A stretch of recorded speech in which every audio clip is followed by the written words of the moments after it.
Please don't spoil the movie by adding your own soundtrack. And hello, I am Peter Parker. Peter Parker. Oh. My name is Jimmy Early. And welcome back to Please Don't Spoil the Movie, a podcast brought to you by sisters who love each other. Upon occasion. Yes. What's up, Shawty? Nothing much. My neck is killing me. But, I don't know, yesterday was Christmas. Christmas time. And this is our Christmas episode. So, yeah. What about you? What's up with you? Nothing much. Work. Holiday season. I'm glad that Christmas is over. I just wish I had more time off. You go, what's today? Tuesday. You go back to work tomorrow? Mm-hmm. Oh, Lord. Yep. Awful. Just awful. It is awful. Just horrible. Can't stand them, and then they're busy. Did you watch Saltburn? I did. I finished it last night. Without spoiling it. You didn't try watching it again? No. How was it? I thought it was fine. I thought it was good. I didn't think it was as weird as everybody made it out to be. Yeah, or like hyped up. I don't know. Everyone made it seem like they left the movie theater. Be like, what the fuck did I just watch? Yeah, it wasn't that bad. To me, it was just like when I watched the trailers, I'm like, what about this movie could be so terrible? Weird. Yeah. To me, it was just Cruel Intentions on crack. Oh. And way more money. And instead of messing with rich people, it's like the other way around. It's like this poor guy messing with these rich people. Instead of I rich feel people, like you're spoiling it for me now. No. So. Oh, you didn't? Don't do that. Okay. How far did you make it? 10 minutes in? No, I made it to the part where he arrives at their house. And he sees that freaking weird girl outside. And he's like, oh, I thought you were sleepwalking. Oh, yeah, you didn't make it far at all. Yeah. I thought that was pretty good. Okay. Are you binging anything else? Oh my god, my neck is killing me. I watched this British movie called Fleabag the other day. It's a movie? It's not a show? A show called Fleabag the other day. I was supposed to say. It's pretty good. I really enjoyed that. I've wanted to... What is that on? It's on Prime TV. I wanted to watch that. She won 12 fucking Emmys for that. Yeah. I didn't mean to curse. She won 12 Emmys for that show. Yeah, it's only 12. It's on two seasons. Yeah. It's really good. You finished it? Yeah, it's really short. What's it about? She's a horrible person and she's in love with a priest or something like that? It's just one of those shows where it's about her love life and her family. And the next season the second season she falls in love with a priest. But yeah, just her love life and her sex life. She owns a cafe. Her best friend died. She owns a cafe? Yeah. Oh, that's nice. How cute. How quaint. Yeah. But it's just about her life. It's pretty good. I really enjoy it. But yeah, you can finish it in a day's time. Day. Probably 3 hours, but 5 hours. Only 6 episodes a season. 28 minutes or something like that. I wonder why it didn't continue on. I think she said she was done. She when I looked into it, she was like, I wrote everything. Which I kind of get. Because they had another season. 2 seasons, that's it? Yeah. It's just her life was good by the second one. That's a fucking priest, but. Interesting. Anything else you have for us? No, that's all I've watched. I watched that new movie on Netflix. What's it called? I guess people were saying it was based off of Star Wars. And not people liked it. It's not based off of Star Wars. What's the name of it? I'm trying to find out. Oh, Rebel Moon. Never heard of it. Yeah. But apparently it's by this is what someone was telling me, Chancellor's brother, that it was by this writer who pitched this movie to Star Wars as one of their episodes, but they didn't want it, so he just did it himself. That's what the movie's about, or that's what happened. That's how it made. Oh, that's how it was made. Yeah. But it's when you watch it, it gives a little Star Wars. Star Wars or Star Trek? Star Wars. Oh, okay. Rebels and the evil spaceship, and we're fighting against it. Good for him. I said, I'm gonna make my own movie. Yeah, but I see why if he presented it the way he did, I see why Disney didn't accept it, because it was very R compared Rated? to Disney. You know, Star Wars is not really like, I don't know if people die in it. I guess people die, but there was like rape. Oh, Like she didn't get raped, but she was about to get raped. And then like she was like it was just like kind of violent, which is fine. But I was just like, yeah, you can't bring this to Disney. This Disney Channel. Yeah, of course it's not. I was trying to think about the worst thing I've ever seen in Star Wars. It's not too bad. I don't know, it's pretty G-rated. And you know the good guy's gonna win. The good guy did win this movie, but I think there's gonna be a part 2 as well. But, yeah. What's it called? Rebel Moon. Never heard of it. Yeah, I think it just came out on Netflix. And there's gonna be a part 2 coming out in April, I think. I don't think it did good, but I thought it was fine. I think the only reason why people maybe could be talking about it is because they're like, this is a Star Wars knockoff. That's fine with me. That's pretty good. I'm interested in seeing the second one. Interesting. Yeah. Have you seen anything? Besides watching half of Saltburn, no, I haven't watched anything. Not with all your time off? No. I started watching The Boys, but there's 3 seasons and I'm on the 3rd season and the 4th season hasn't come out yet. And I don't know when the 4th season is supposed to come out, but I know if I finish the 3rd season and the 4th one doesn't come out for like a year or something, I will never watch the show ever. Yeah, you won't come back. I'll forget about it. And I'm like, oh. You should watch the spinoff. Yeah. Ugh, I don't know if I can do 2. It's just, oh God.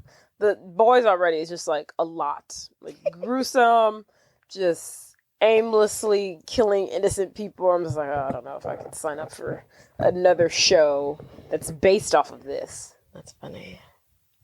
So I'll watch it eventually. Just don't feel like it. I'll watch it again. I say I'll watch it eventually. I just don't feel like I it. thought you said again. It's good though. It is a good show. I'm curious to see how it will all end.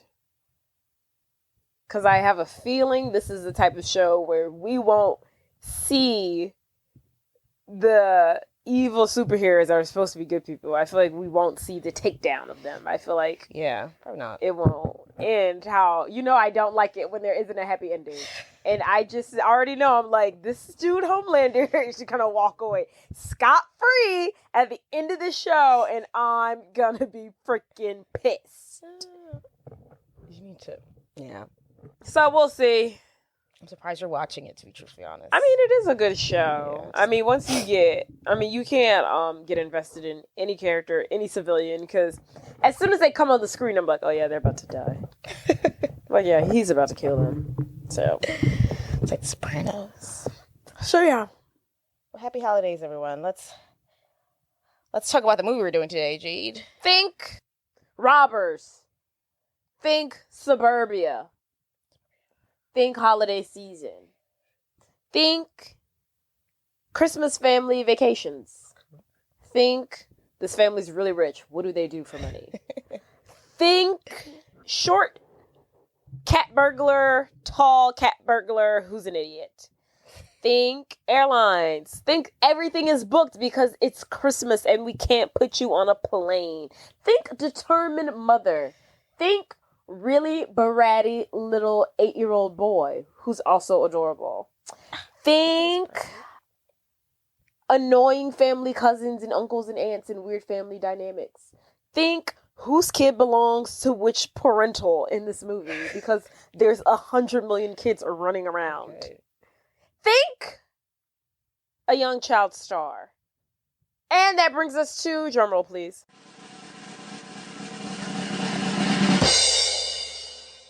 Home Alone! Yes. One of the best Christmas movies of a Christmas classic.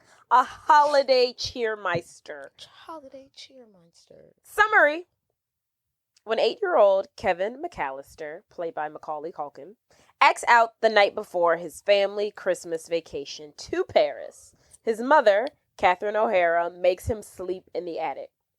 After the McCallisters mistakenly leave for the airport without Kevin, he awakens to an empty house and assumes his Christmas wish to have no family has come true. But his excitement sours when he realizes that two con men / burglars, Joe Pesci, I think that's how you say his name, and Daniel Stern plan to rob the McCallister residence, and that he alone must protect the family house. Yes, Lord. The film is a Christmas comedy film directed by Chris Columbus and written by and produced, don't read it, don't look, by the one, the only, can you guess? No idea. Produced? No. Tell me. Written and produced. Come on, take a guess.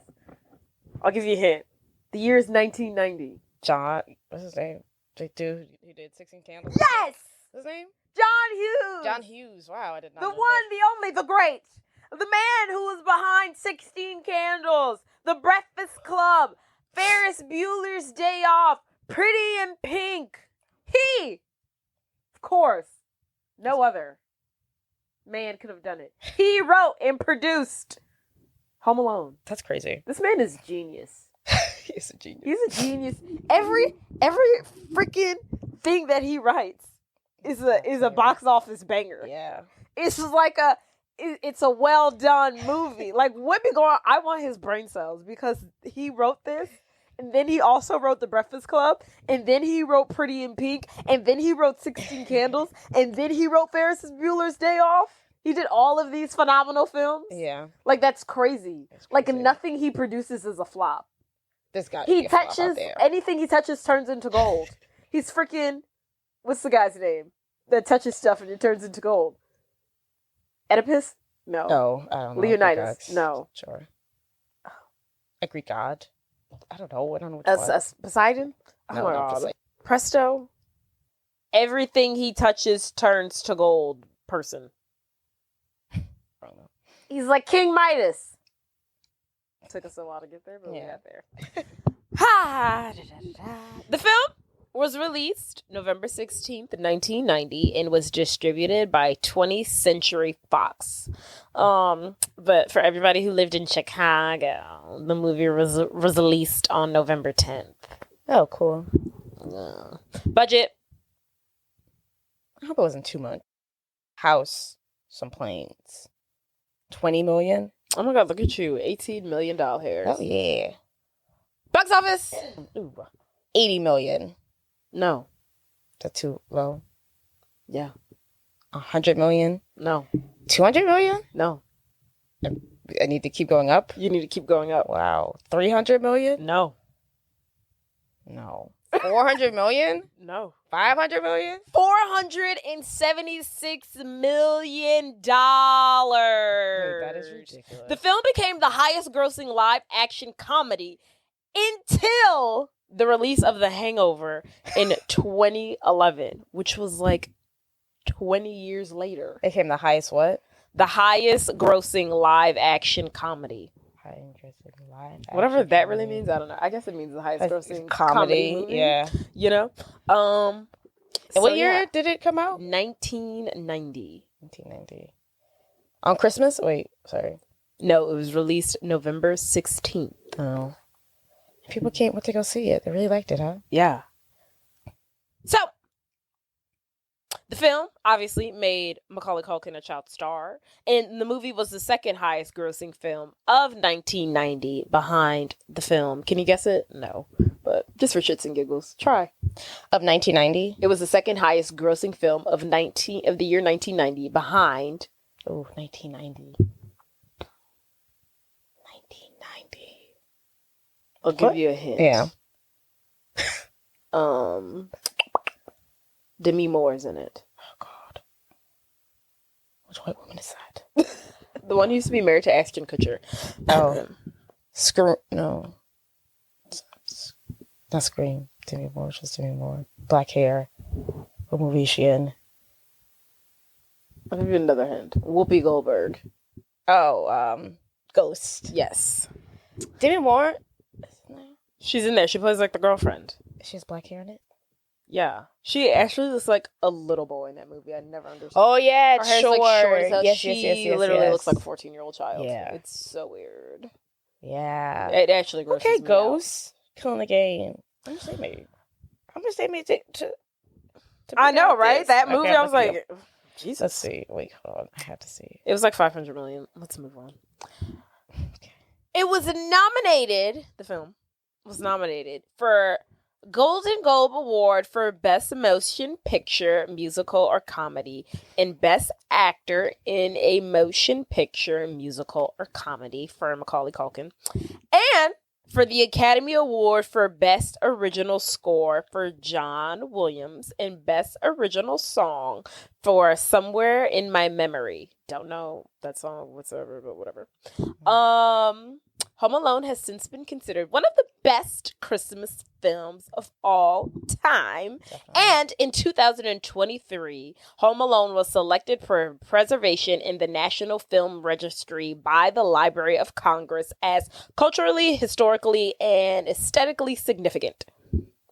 Okay. Aesthetically significant. To who? I don't know. To who? American culture. To which richer person is this? Writer and producer John Hughes conceived Home Alone while preparing to go on vacation. He said, "I was going on vacation and making a list of everything I didn't want to forget. And I thought, well, I better not forget my kids. Then I thought, what if I left my 10-year-old son home alone? What would he do?" Hughes thought. Hughes wrote an 8-page paper, or 8 pages of notes, that developed into the screenplay. Imagining that children are naturally most scared of robbers, Hughes also worked that aspect into the plot of the film. And when I was a child, was that my number one fear? Robbers. I mean, just like, I guess so, like eerie, like creaks and cracks. Yeah. Like, oh my God, who is that? You know, you can't Yeah, defend yourself as an That's 8-year-old. hilarious. Home Alone was initially set to be financed and distributed by Warner Brothers, but the studio wanted the budget to remain small. When production for the film exceeded the initial budget, Warner Brothers demanded that the budget be cut by $1.2 million. The producers refused, so Warner Brothers cut production of the film the next day. John Hughes, of course, was like, "You're not going to get in the way of my grade A masterpiece." Moseyed on his way to 20th Century Fox and pitched the film to them. And then the next day, production resumed and 20th Century Picture Fox picked up the film. That's so stupid. You dropped this film for $1 million. Yeah. Kitty chain. I guess they just didn't think it was gonna. Well, I think so the budget was 18. I think initially he was like, I can do it. Like he was like, when he pitched it to Warner Brothers, he was like, "Oh, I can make this film with $10 million." Yeah. And then it kept on going up and up. And I guess maybe by the time it got to 15, 16 or something like that, they're like, "You need to cut it by $1 million." He was like, "No." And then they're like, "Well, we're cutting production." And then he was like, "Fine, I'll take my movie elsewhere." I wonder if you have to start from scratch. I wonder how that goes legally. Yeah, I wonder how that went. But apparently he was like breaking some law or something like that. Oh, like a contract. Yeah. But worked out in the They end. have lawyers. They figure it out. Yeah. It was worth it. It sure was. When looking for a director, John Hughes turned to Chris Columbus, who had left National Lampoon's Christmas Vacation, another film written by John Hughes, before shooting started because of a personality clash with starring actor Chevy Chase, who Columbus said treated him like dirt. I feel like a lot of people don't get along with Chevy Chase. Yeah. What's wrong with him? What's wrong with this guy? He's like he's just I don't even know a bad boy, but he's a dick, everyone. Why is he the worst? He was even terrible on the Community. Right. You gotta get fired from that. Wait, who did he clash with? The director. Oh.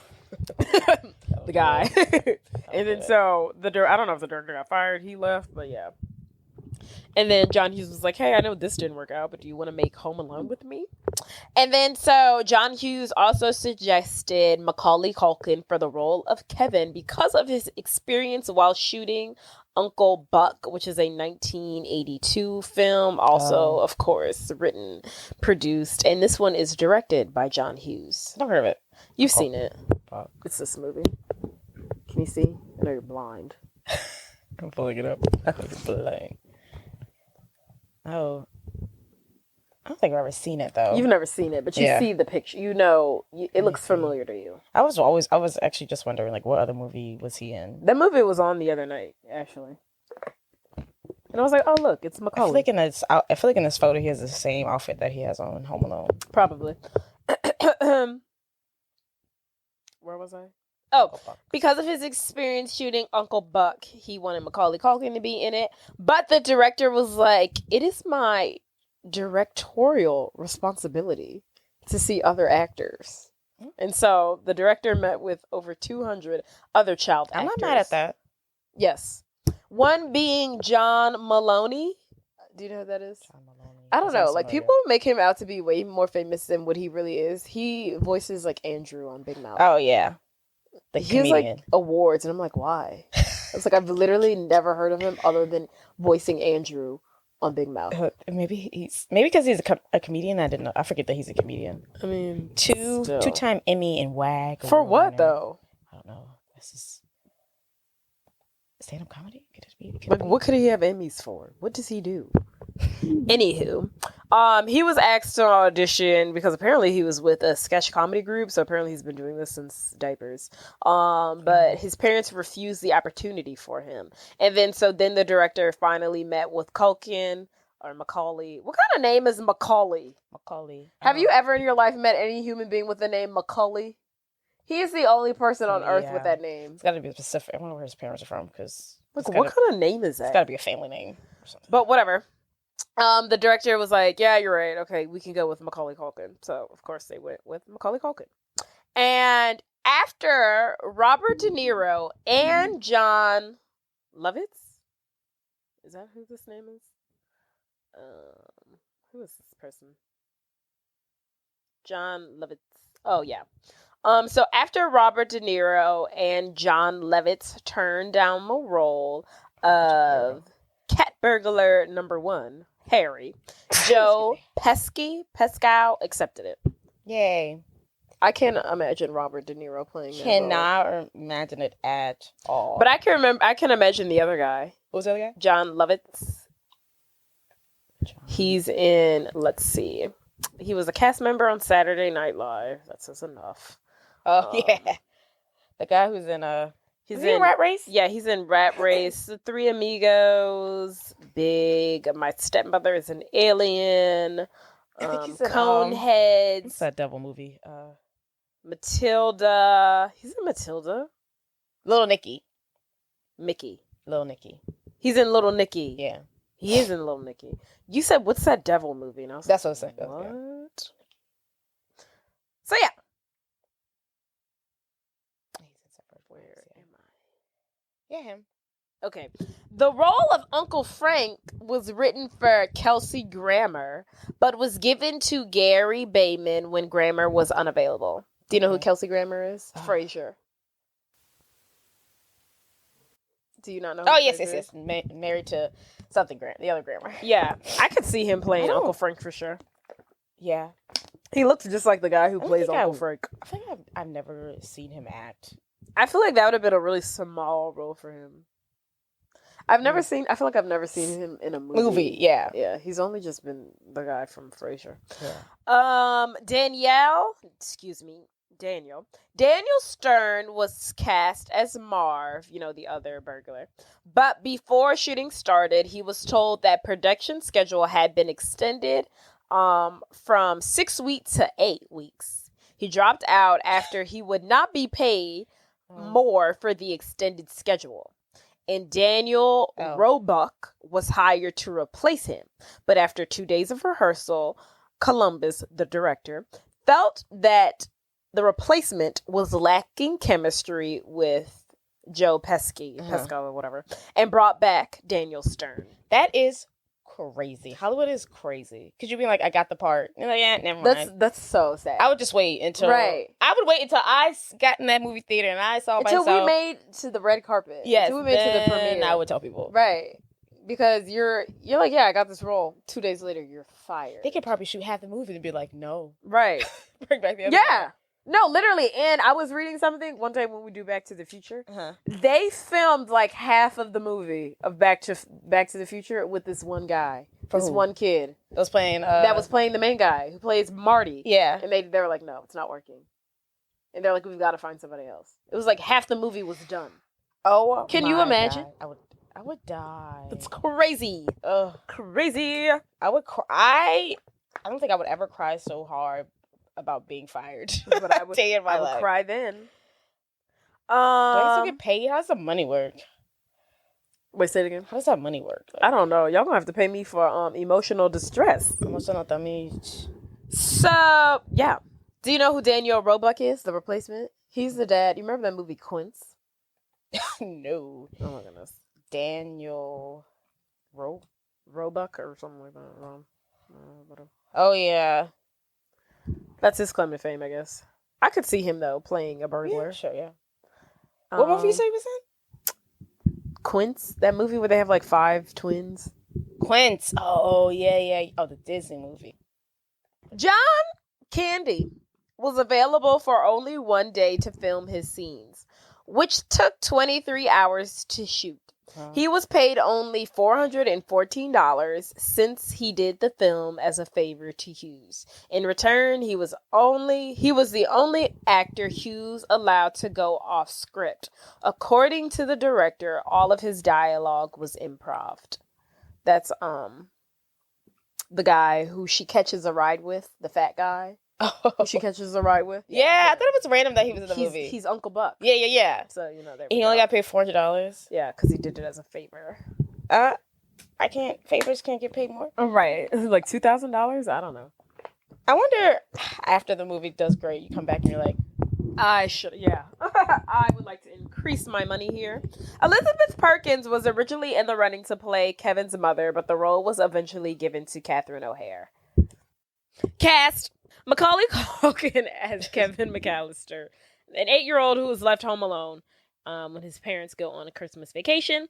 Joe Pesci as Harry, a thief who targets the McCallister home with Marv. Daniel Stern as Marv, a thief who targets the McCallister home with Harry. John Hurd as Peter McCallister, Kevin's father. Robert Blossom as Marley, Kevin's elderly neighbor. Old man Marley, yeah. Catherine O'Hare as Kate McCallister, Kevin's mother.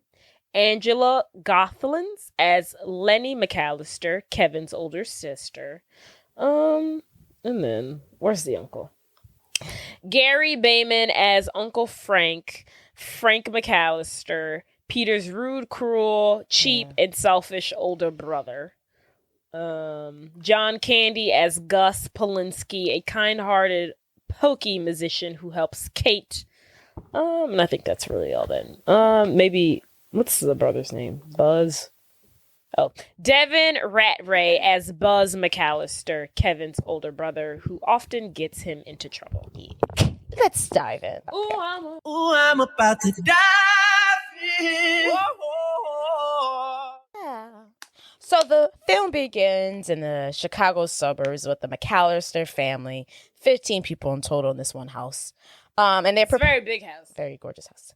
And they're preparing for a Christmas vacation to Petty, which I soon realized is that one of their brothers lives in Paris. I just thought they Oh my randomly goodness. I chose was Paris. hoping that you didn't catch that so I could reveal that information. Well, I watched the movie as well. You thought But I really... Okay. Never I thought you wouldn't have watched... Because there's times where I'm like, oh, did you know Yeah. that? And you'd be like, no, I didn't.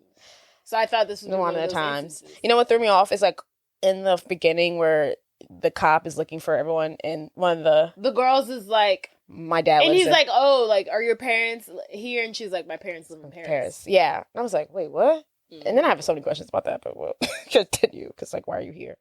Hmm. So, and then the first people we meet is the homeowners, Kate and Peter, and they're packing when their youngest son, Kevin, comes into the room to complain about how everyone is treating him like trash. And he's not being included with his... He can't watch the TV show that they're all watching, but it's not even a bad TV show. I'm It's sure like it isn't. PG rated, and they're not letting me watch it with them. And Uncle Frank's being mean. Uncle Frank's and the worst. then the mom's like, if Uncle Frank says you can't watch it, then it must be really bad, Kevin. No. Says Catherine O'Hare. So we quickly get the idea that Kevin is like the black sheep of the family. I don't know why. He's so cute and adorable. Yeah, and he's not even the youngest. There's that other one. Yeah. And he's frequently ridiculed by his cousins and siblings. And in the midst of all this chaos, because in the beginning of the movie, everyone's just running around, packing, trying to figure out stuff. Because the next morning, they're going to Paris. They're off. They got to Yes. wrangle 15 human beings. Disgusting. So it's just chaos in the house. I don't like There's it. so many children running around. I'm like, who do these kids belong to? And where's the brother live that he can't get prepared at his home? Why do we need to be prepared together here? They must live somewhere else, like in Yeah. a different state. Like, come to Chicago. I'd be like, oh, meet me in Paris. Right. Do not bring your Meet family. me in Paris. Do not bring your family up We don't here. have the room for all of you. Yes. Because, okay, so what we found out is, because I feel like there's always a lot of conversation. Okay, what's his name? Peter. Peter McCallister do to send this entire family to Paris? Do you know? No. Are you but asking this is no, but this is how when you actually sit there and watch a movie like we do, you learn information. He's not the one sending them to Paris. Oh, who is? When Catherine gets the money to pay for the pizza, and then the burglar, as the policeman, asks her, like, oh, y'all have a family reunion or something?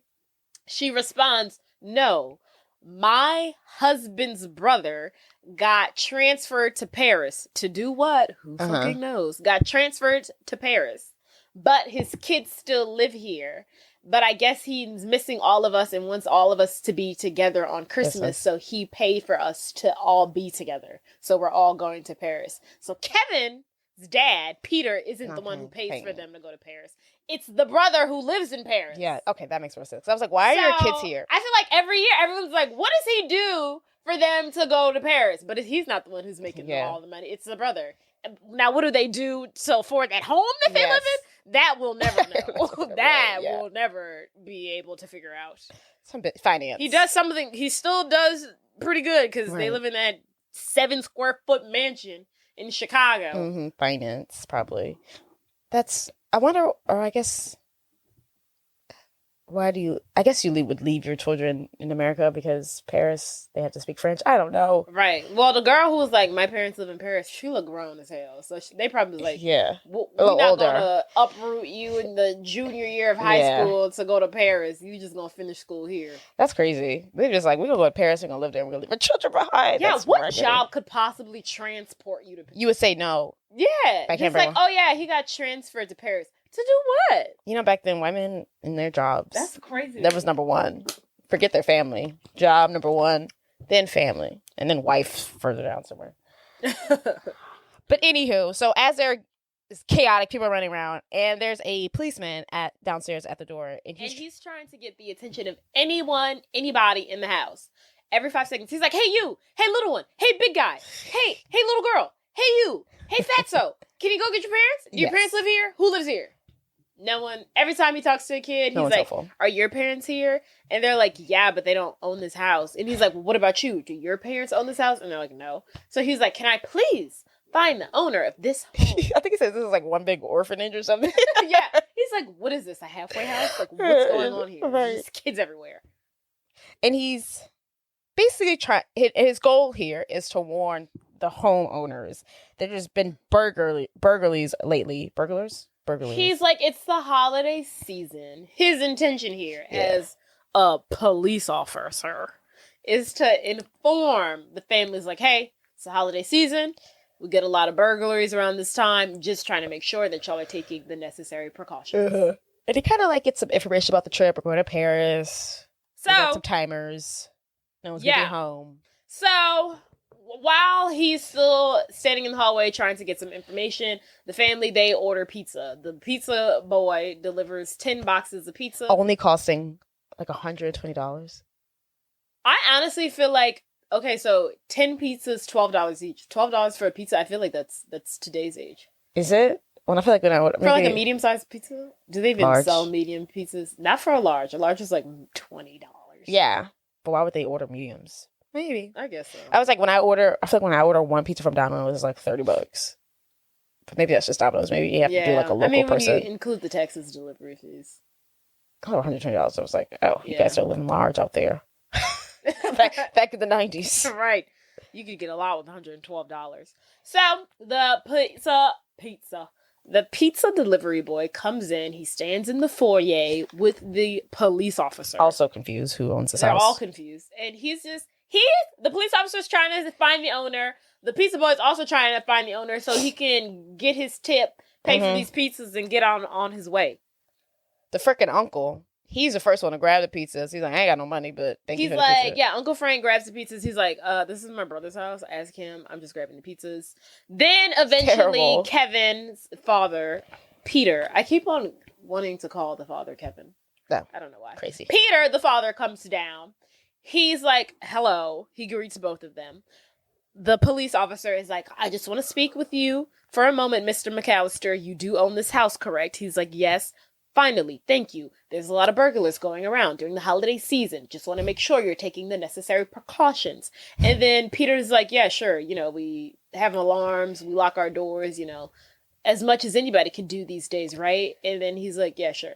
And then Buck or Buckwheat, whatever his name is, the oldest son comes down. Buzz. Is it Buzz? Yeah, Buzz. Comes down. He's like, come on, Dad, let's go eat. And then so he walks off, not paying for the pizzas.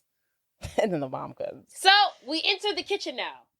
Kevin's downstairs after having a fiasco of not knowing how to pack his suitcase. Yeah. Which is not crazy. Yeah, he's 8.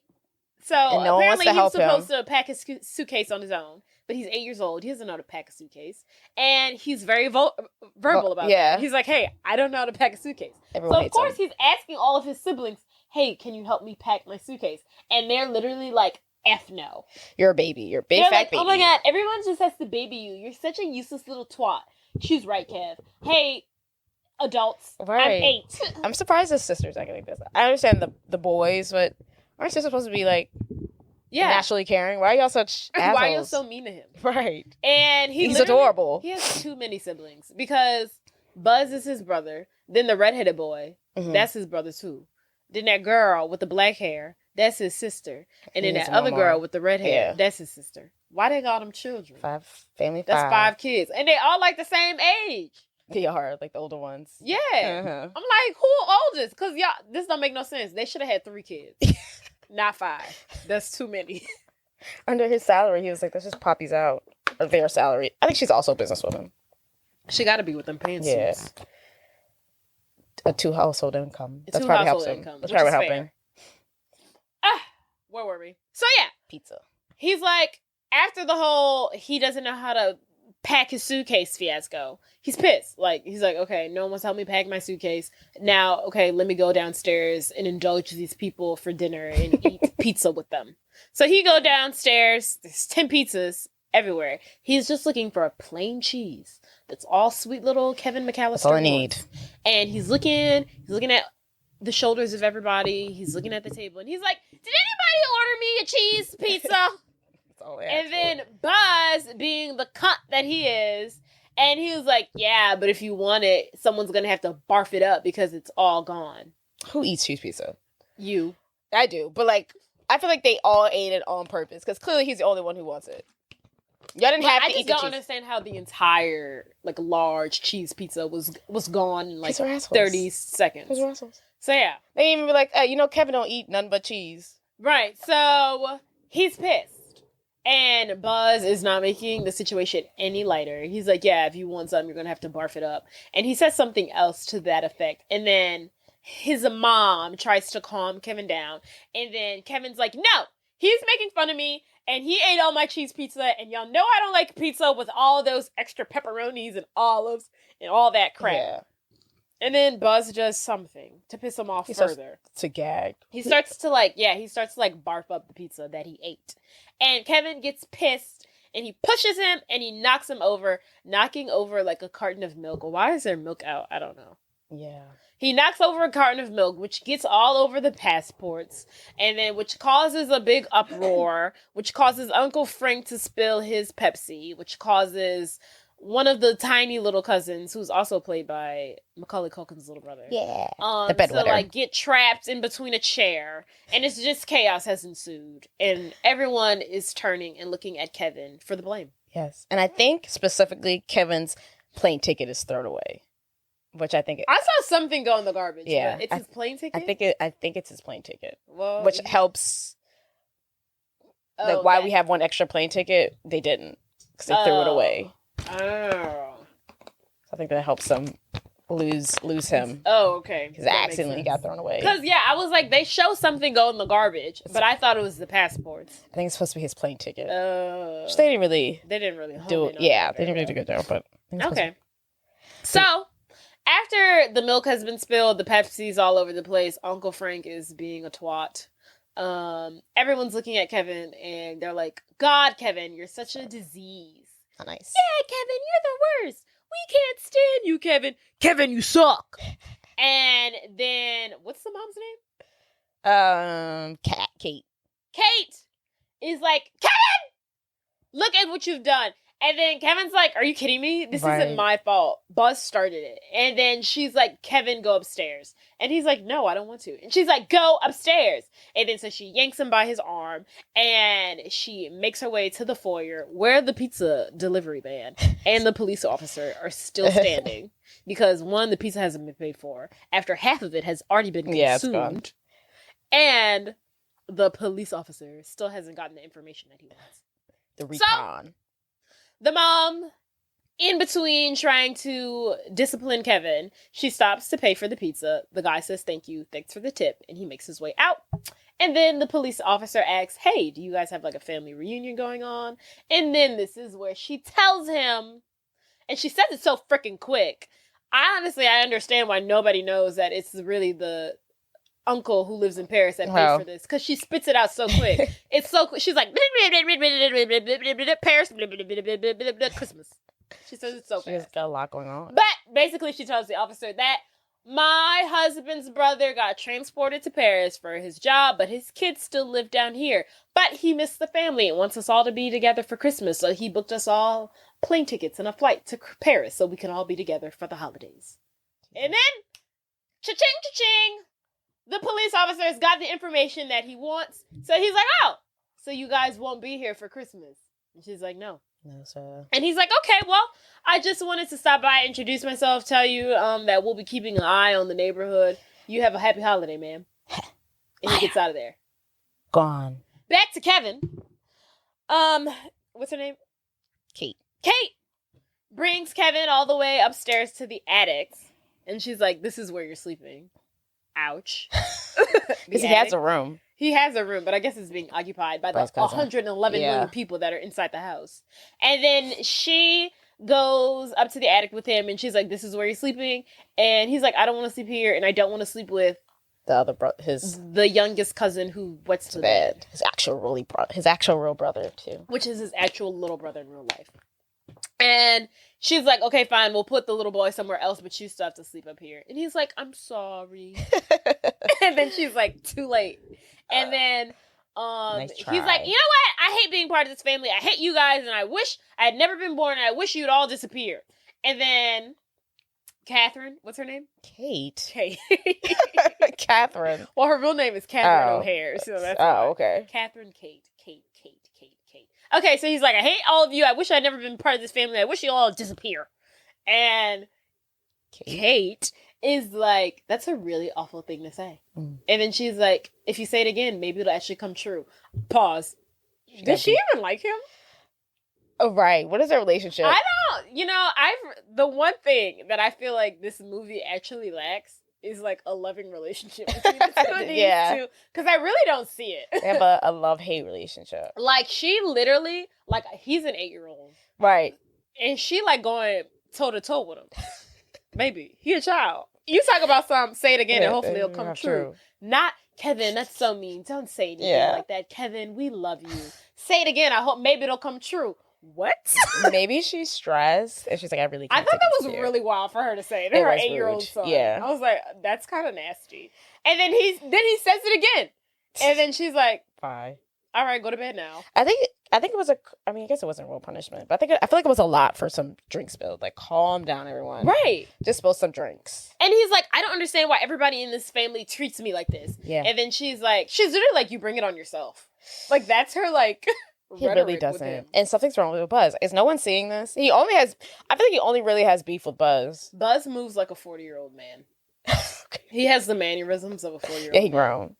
He's weird. Yeah, I don't like him. And he has a gun in his room. An actual gun?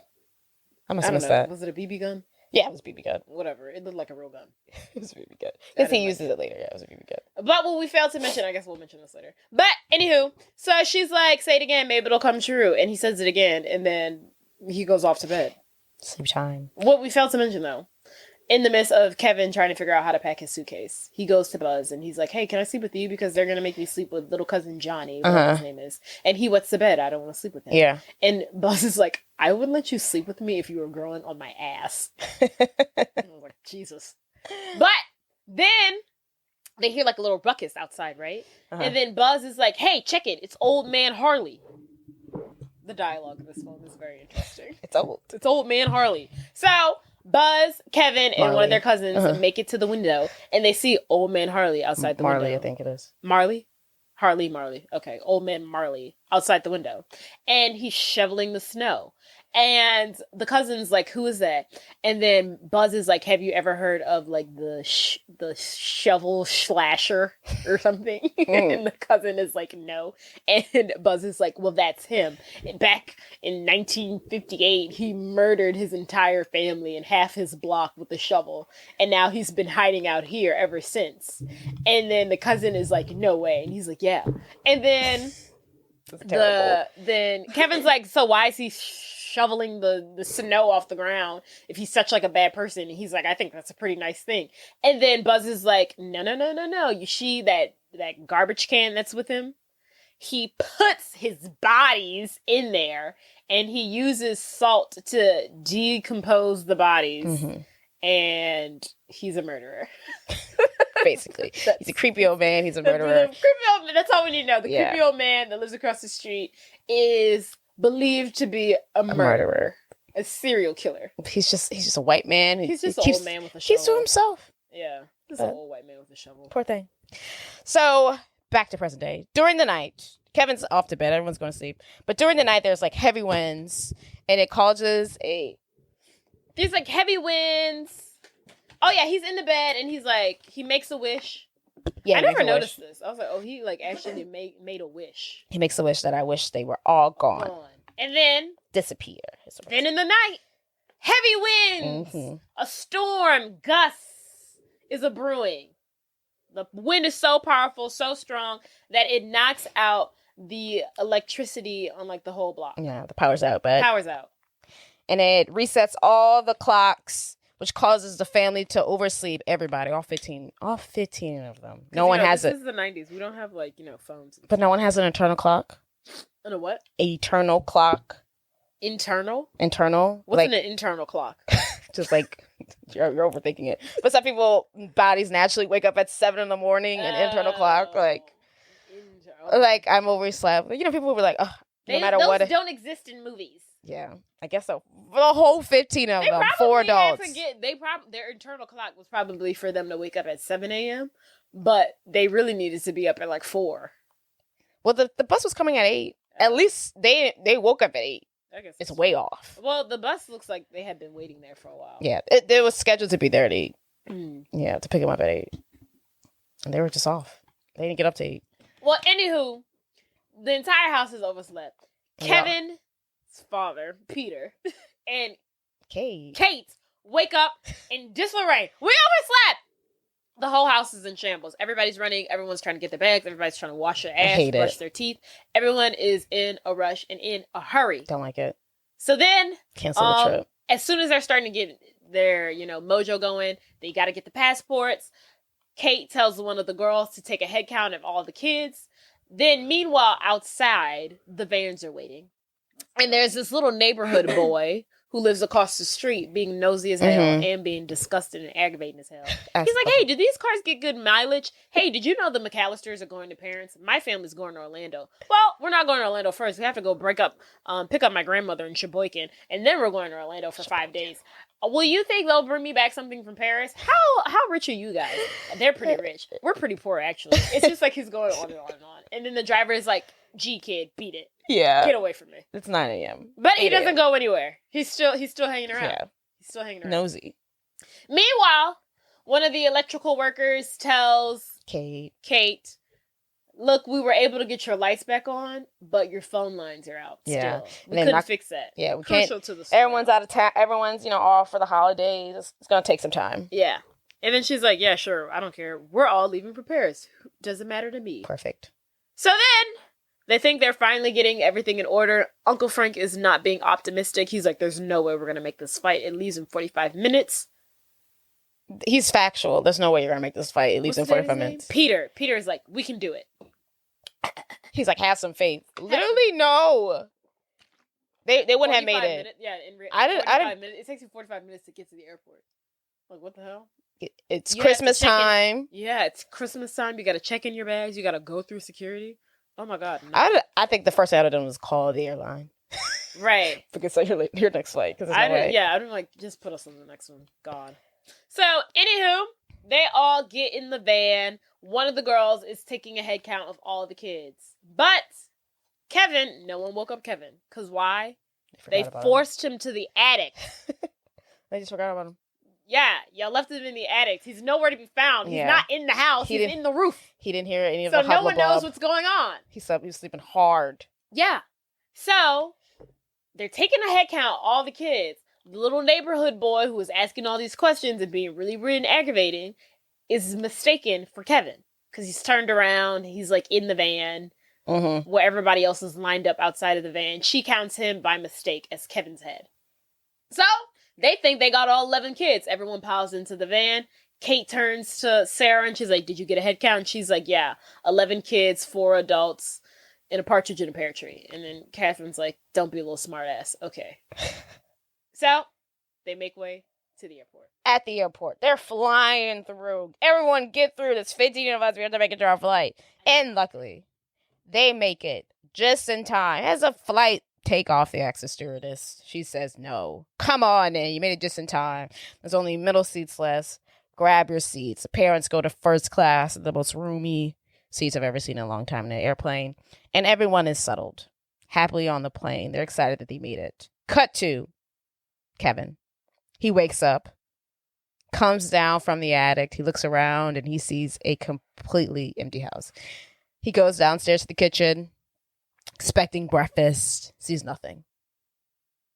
He tours around the house, goes into Buzz's room, I don't know, looking for everyone. He sees no one. Interesting. Okay. He checks outside to see their cars. Their cars are still there because he doesn't realize they got like a airport bus. So he's looking around. He's like, oh my God, my wish came true. My family disappeared. He doesn't realize that they left him, which is even sadder to come to terms with. So Kevin is overjoyed, realizing or thinking that his wish came true. It's a Christmas miracle. It's a Christmas miracle. He's not worried at all. No concerns. So with his newfound freedom, we see him eating popcorn. He's jumping on beds. He goes into Buzz's room and goes through his stuff and finds his BB gun and starts playing with it and shooting stuff. So he's having a great time. He's living his best life. Yes. While back in the air, family's chilling. The mom's like, did I forget something? She's just getting this weird feeling that she's forgotten something. And then Kevin's father, Peter. He's like these crazy names. Peter, Kate. I don't know why it's so hard for me to remember that his name is Peter. Anywho, Peter is like, what could we have forgotten? We remembered to do everything. And then she's like, did you turn the coffee off? And he's like, yeah. And she's like, did we lock up? And Peter's like, yeah. And then she's like, did we close the garage? And he's like, no, that's it. We forgot to close the garage. Just stupid, but they did forget. And she's like, no, that's not it. And then he's like, well, what else could it be? What possibly could we have forgotten? She sits back in her chair for a brief moment and she thinks. And then she realizes, Kevin! They forgot. The son. Their baby boy. Their son. The cutest little baby ever. He's so freaking adorable. He is adorable. I just want to take his cheeks and just squeeze him. Adorable. And then so back at the house, Kevin is still enjoying himself. He's sledding down his steps into like outside in the snow while his mom is on the plane freaking out, having a panic attack. The flight attendants are unable to call the house because the phone lines are still down. They're still in the freaking air. Well, They ultimately couldn't do anything until they land. Yeah. And so back in Chicago, we finally get introduced to Harry and Marv in their true form.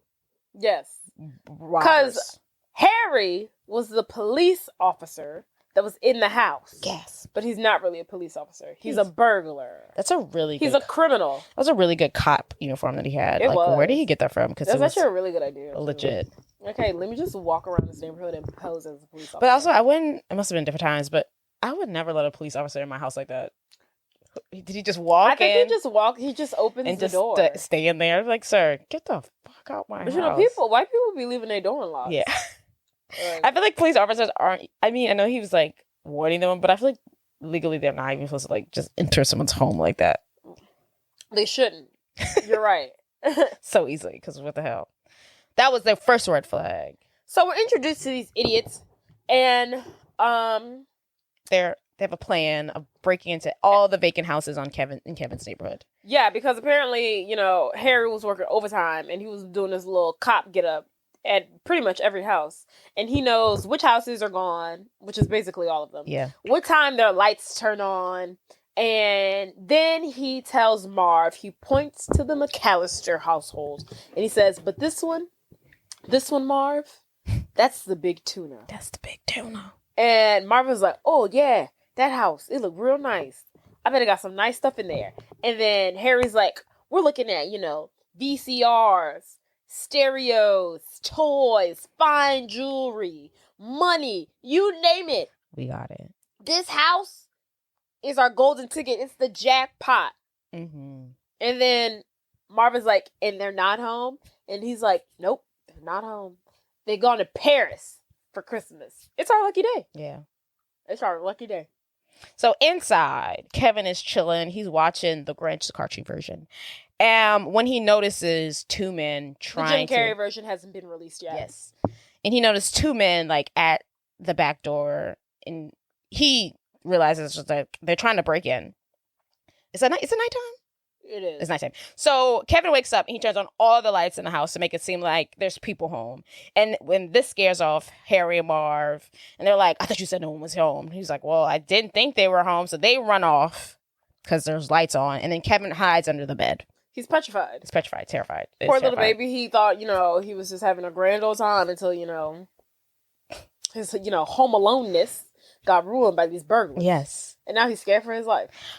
Very smart of him to turn all the lights on. Good job, Kevin. He's such a smart, cute little, precious little boy. God. He's so adorable. I can only imagine, like, if you break into a house and you see a kid, what would they do? Lock him in a closet? He would die. I know. I just could only imagine him being an 8-year-old and him, how scared he must have been. Yeah. To see, because literally one of them, Marv or whatever, he puts his, like, freaking foot through the doggy door. Like, seeing that, I would have shat myself. Get rid of a doggy 8-year-old, door. I'd have been so freaking scared. God, doggy doors. So, yeah.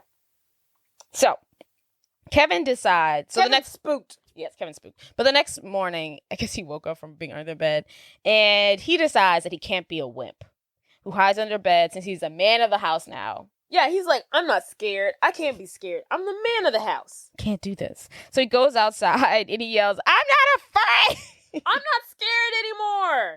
You hear me? You hear me? Come get me. I'm not scared anymore. He's yelling to nothingness. No one. But as he's walking down, his front yard screaming this, he stops and he looks up. And right in front of him is, lo and behold, Mr. Old Man Marley. And now, what is he now? Scared. Yes, terrified. Once again. Like and he goes screaming into the house. Yes. I tried, Lord. That's not for me. So, back in a petty, Kate and the family have finally made it, and they begin to make calls. She tells one of the family members, here's my phone book. Call anyone who lives in my neighborhood to see if they can go check on Kevin. She tells another one, like, see if you can get us a flight home. Yes. I'd have been like, hold on. Hold on, just because you forgot your child, don't mean I'm going home to Chicago. They ain't pay for it. I'm like, we're going. No. I'd be like, this has nothing to do with me, ma'am. She said, see if you could get us flights back home. Why we all gotta go home because you forgot your child? Maybe she just met herself. No, she said, see if you can book us flights back home. Well, yeah, but I mean, maybe us as like just her family. Maybe because that's a lot to figure out. And then Kate comes up with a decent idea to call the police department to check in on Kevin, but they ain't no help. Yeah, she calls up the police department. After being on hold for quite a while. Basically, all she wants them is to see if they can bring over a unit to check on her son. A wellness check, please, and thank you. And they're like, okay, fine, we'll do it. And so, of course, they send over a cop car to check. But Kevin is petrified because, one, he had burglars almost break into his home. Then when he realized he was no longer scared of the burglars, he goes outside and he is met by old man Marley. So then he's petrified again. So now he's in the bed under the covers. He's scared. And so when the police come to check on him and they're knocking on the door, all he hears is banging. The police is never like, hi, it's the police, which is stupid. And they only bang twice. They just knock on the door. It's never, hello, Kevin, are you there? It's the police. Your parents sent us to check on you. They just bang on the door. Thereby. And, of course, he's scared because he's like, I've had 2 scary encounters already. I'm not about to open the door for a third one. So he doesn't answer, and the police leave. They didn't even try. It's nice to know that the police are useless everywhere. Yes. Thank you, police officers. Even in white suburbia. Yeah. Do you realize there's a white child in there, police officer? So back at the airport, Kate realizes that there are no flights home. Everything is booked and busy. And the flight attendant tells... Christmas Eve, yeah. I think. Yeah, I think it's Christmas Eve. And the flight attendant tells her the best we can do is you can stay at the airport, and if you can do like standby and anything comes available, you can get on that flight. And she's like, okay, fine. I'll stay at the airport. So Kate decides to stay at the airport, and the family, Peter and the rest of the family, are going to go to their brother's house and try to figure something out and, hope find Kevin that way in Paris. So they leave Kate. I don't care where you're going. Peter should have never left Kate. He should not have left. They have 2 adults that can be with these kids. Right. There's 2 more adults at the apartment. Right. You left your wife? I don't like him. Yeah. I really don't like him. I didn't, yeah. And he seems so, like, I'm pretty sure the flight... He's really like, no, there's really nothing we can do. He's like, look, I'm tired, you're tired. Yeah. The kids are tired. And the flight... Let's just go to my brother's house. And chill. Call the police from there. And he, like, I think the flight attendant's like, the soonest flight we can get you on is in 2 days. He's like, okay, we're just going to have to do that. Right. And then she's like, no. Right. He's just not concerned. He's not. He could die. He could fall down the stairs and break his neck. The real story should have been, he should have really died when he took that sled down them stairs out that door. And broke his neck and broke his neck and died. That should have been the story. Uh-huh. That's the film right there, if you ask me. And then it just takes That's the holiday classic we all want. That's a good film movie that we want. That's reality right there. That's the real story. Right. He breaks his neck, and then they come home to Kevin's cold body laying out in the snow with his neck crack open. That's so messed up. So that's cinema. That's a story. Jesus. But yes. So Kate's gonna stay at the airport. Everyone else is gonna have a grand old time in Paris. So back at home, Kevin is keeping up with his hygiene. He's showering. He's having a great time. He's putting on... Is he shaving? Did he shave? Mm-hmm. And he puts on some aftershave. And this is when we get the iconic... Where he slaps his hand and it burns his face and he screams in terror. I don't know. Did I see this on Twitter? I saw this on Twitter or something. And you know how so he puts the aftershave on his hands and then he slaps his face and he keeps his hands on his face and he screams. Well, apparently he did it wrong. He was supposed to put the aftershave on his hands, pat his face like this, like 1, 2, take his hands off, and then scream. But he did it wrong. And they were like, oh my goodness, he messed it up. It's so cute. Let's leave it like that. And then that's how it became so iconic. I don't know. Yeah. That is funny because he leaves his... That doesn't make sense. It's burns. Yeah. And they were just like, it was just such a childlike mistake. It was like, we had to have kept it. We have to keep this. This is iconic. So adorable. But yeah, good point. I love when little stuff goes wrong, and like, actually, this is better. Right. And so he does that scene, and then he goes into Buzz's room to find cash, and he destroys his room because he's trying to climb on his shelves, and he destroys the room. He lets out Buzz's pet tarantula. Oh shit! Tarantula? No, Tarantula.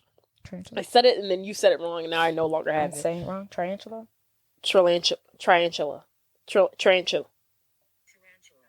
Tarantula. Okay, you got it wrong too. Well, I wasn't looking at Tarantula. What is it?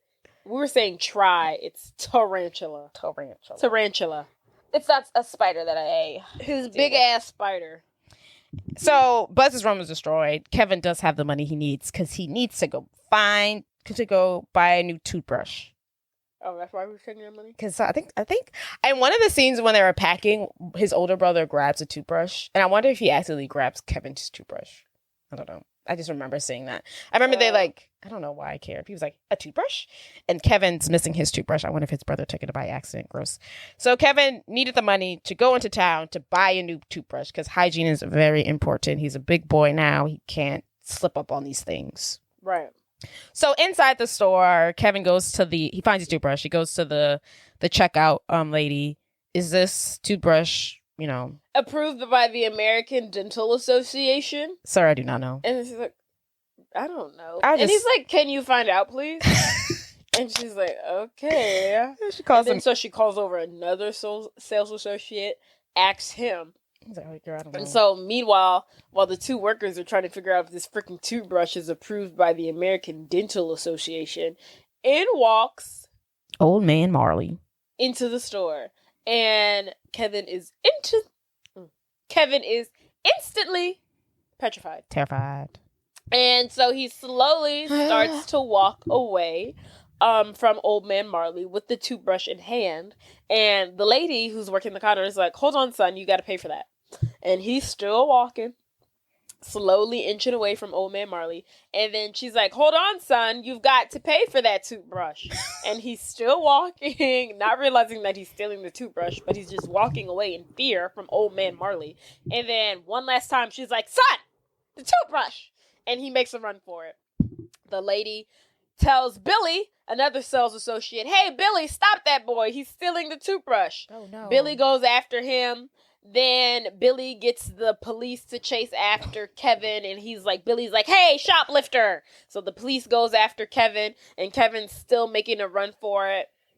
He ends up running onto an ice skating rink with no ice skates on. He's slipping and sliding all through the ice, and the police officer loses him.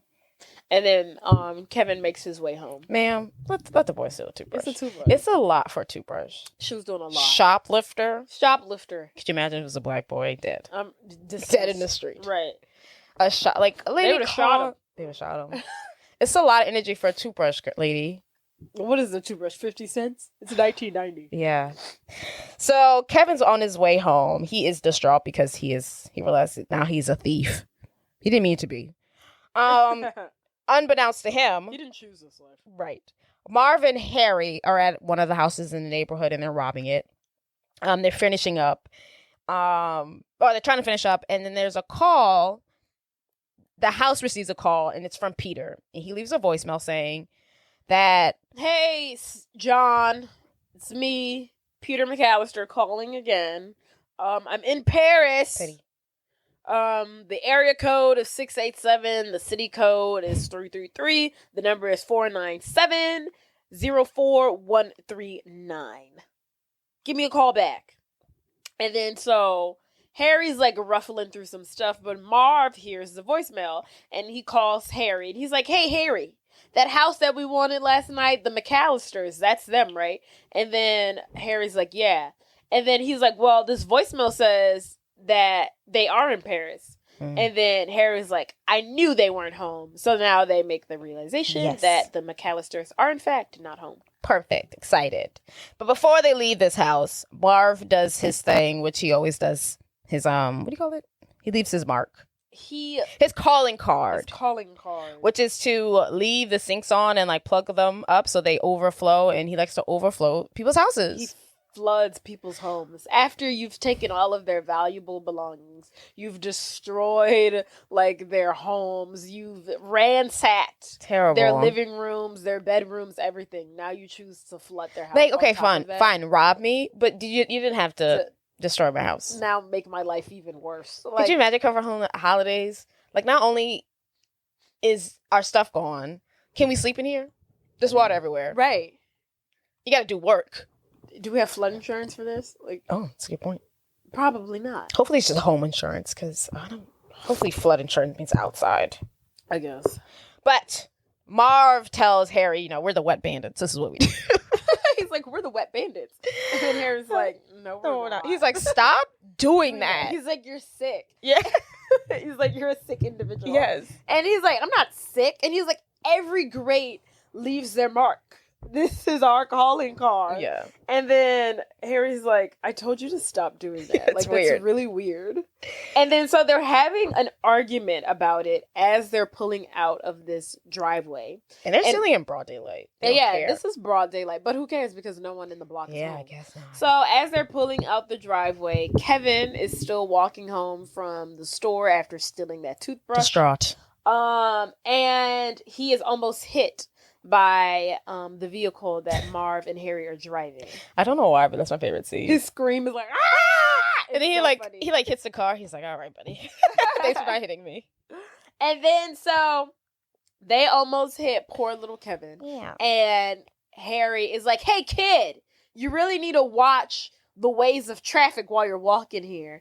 And then Kevin's like, okay, yeah, so I'm sorry. It's like, sorry, And sir. then Marv says something to the effect of, like, yeah, Santa doesn't deliver to the funeral home. And then Kevin's like, okay, yeah, sure. And then Marv and Harry tell him Merry Christmas. But there's a weird twinkle in Harry's eyes that Kevin sees, and he's instantly, like, thrown off by it. Yeah. Like, he's seen him before. I've seen that gold tooth before. Like, he recognizes the gold tooth in his mouth, and he, like, gives him, like, this really, like, strange stare. And then he kind of just slowly walks away in fear. And then Marv is like, he turns to him, and he's like, what's wrong? And he's like, I don't like the way that kid just looked at me. And then Marv is like, well, have you seen him before? And then Harry's like, I've seen hundreds of kids this week. And then Marv is like, well, let's see which house he goes into. So they start to follow Creepy. Kevin. And Kevin does a smart thing. Instead of going home, leading the bad guys to where he lives, he runs to a church and he hides in the nativity scene to protect himself so they don't know where he lives. And Harry and Marv, they lose him. And then Kevin gets away and he runs home and he tells himself he's going to be ready when those two come back. When they come back, I'll be ready for him, he says. That was really smart for him to hide in the nativity scene. And they think, like, hey, did he go into the church? And they're like, I'm not going in there. I'll burn in hell. Me neither. They'll burst into flames. Yes. Too. Okay, guys, we're back. Jay went to get a massage. I did. And now we're finishing. Okay. So that night, after... when they all come back, I'll be ready for them. So that night, Marv and Harry come back to the McCallister house, expecting to break in because they know that no one's in there. But when they get there, they see what appears to be a party going on. And it's jumping. It's bumping. There's people moving. There's people dancing. There's loud music. There's people swaying. There's music. There's all the things. And Marv looks to Harry and he's like, maybe they came back. And then Harry's like, from Paris? No. And as the curtain is pulled, we, the viewer, see that it is actually young and adorable Kevin. And he has gotten mannequins this cardboard cutout of Michael Jordan. And he's like working them with the ropes and strings like a puppeteer. Yeah. And he's making them all move around the house to appear like their body's moving. What job should Kevin have? Should he be an engineer? I don't know, but he's going to make a lot of money. Should he work for the military, attacking people? No. Some creative job. Should he work in special effects? He's going to be that guy who like always has an idea that like never gets anywhere until one day he has an amazing idea. And he's a billionaire. I feel like that's what I am. I think I always have an idea. You think that's what you are? Yeah. Where's your $1 billion idea? I didn't say I'm on the first half of it. I didn't say Okay, because I don't see it. I haven't seen the, Yeah, that'd be the fruition. problem. Yeah. Yes. But I feel like I'm the first half. I feel like I always have an idea. I'm always trying something. Anywho. So, back in Petty. Peter and the family is at their brother's apartment. They're gathered around. They're watching TV in French. They're not looking like they're having a great freaking time. How could they? Precious baby, adorable, sweet baby angel Kevin is stuck, I feel like, in Chicago all by himself. I feel like maybe half the family cares about that, and the other half is just like the TVs and I can tell you French. who doesn't give a rat's ass. Buzz. Uncle Frank. Oh, Uncle Frank. We didn't get a chance to talk about Uncle Frank and how terrible of a person he is. Uncle Frank is the worst. The worst. He's horrible. How does he have a wife? I don't know why anyone would marry him. I don't know why anyone would marry him. If that was my husband's brother, I'd be like, don't bring him around here. No, exactly. Do Don't not bring bring him him around in here. here. Because he's mean to my kids. She don't care. But Right. She doesn't really like Kevin he's mean to my anyway. kids. What did he say? Cheapskate. When he was on the plane, she was like, I forgot Kevin. He's like, he was I like, forgot. if it makes you feel any better, I forgot my reading glasses. Are you comparing my 8-year-old child to your reading glasses? And then he broke. Right. Not paying for nothing. Stingy. The pizza came, and the wife was like, you can pay for it, Frank. He was like, I only have traveler's checks. Whatever the hell that means. He hasn't paid for the flight. He hasn't provided the home. I'm sure the dad paid for the buses at least. Right. He hasn't paid for not a lick of nothing. What'd he do? He the manager at the grocery store? That's what he gives. That's why he ain't got no I was money? literally going to say the management of like a construction company or something, but that's what he gives. Yeah. So I'm like, Of a shoe store or something. yeah, crap. the manager. Waste management. I hate him. He's the worst. I don't like him. Down with Uncle Frank. Down with Uncle Frank. He doesn't deserve a happy Christmas. And also Buzz doesn't care. Even, I think is it his older sister or one of the older girls? It's It's like, one of his sisters. okay, and she's like, Yeah, while they're all sitting on the sofa watching these French shows that aren't in English, she turns to Buzz and she's like, how can you eat at a time like this? And then she's the only one of the few who's showing, concern for her little brother. And she's like, he's just so helpless. tiny. And then she's like, you're not at all worried that something might happen to him. Right. And then Buzz goes on to say, no, for 3 reasons. I want to point this out. He does. He says, for 3 reasons. A, I'm not that lucky. 2, I forgot what the second reason is. Then he says, D, we live in the most boring neighborhood in all of America. I'm going to use that. I'm stealing that, Buzz. Because at first when he said for 3 reasons, and then he started off with A, and I was like, oh, interesting. I was like, maybe that was like a typo in the script. Then he went on to go 2. I was like, okay. And then he said D, and I was like, what the fuck? I love that he does that. I was like, well, what the fuck? I thought it was hilarious. It was. stealing It was it. very comical. I was like, I don't know what's going on. You're funny. We don't know if you're smart or not, so we don't know if you did that on purpose or not, but I thought it was funny. So, back at the house. Kevin's ordering pizza. It's time to eat. Num, num, num, num, num. Num, num, num, num, num, num, num. So, the same delivery guy who delivered those 12 boxes of pizza delivers this exact same, not exact same pizza order, but it orders cheese. Thank you. Cheese pizza. Delivers a pizza of cheese to Kevin for himself. But Kevin, not being an adult, he has been watching this movie. They say what it's called. Oh, do they? It's like Evil Angels. It's like Evil Angel Souls. Angels with Filthy Souls. That's it. Someone's asking if it's a real movie. No. It's not. Okay. It's not. It was made just for this film. Angels with Filthy Souls. Perfect. It's a So black Kevin and white movie. Has been watching this black and white movie. What is it called, Jordan? Angels with Filthy Souls. Throughout the entire movie. He uses this to retrieve his pizza order. Who is it? It's Little Nero, sir. I have your pizza. Leave it on the doorstep and get the hell out of here. Okay. Well, what about the money? What money? Well, you have to pay for your pizza, sir. That a fact. How much do I owe you? That'll be $11.80, sir. Keep the change, you filthy animal. Cheapskate. Hey, I'm going to give you to the count of 10 to get your ugly, yellow, no good keister off my property before I pump your guts full of lead. 1, 2, 10.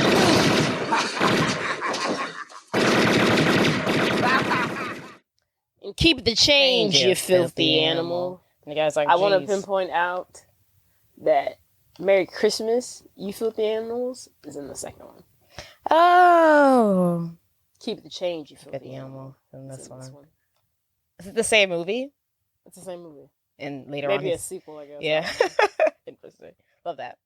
So he's off. And back at the airport, Kate is trying to get on any flight out of Europe, out of Paris. She's found this old lady and she's like trying to barter with her. She's like, I can give you $500. I can give you these 2 first class tickets. Yes. I can give you this Rolex watch. They give you my earrings. I give you my earrings and my ring.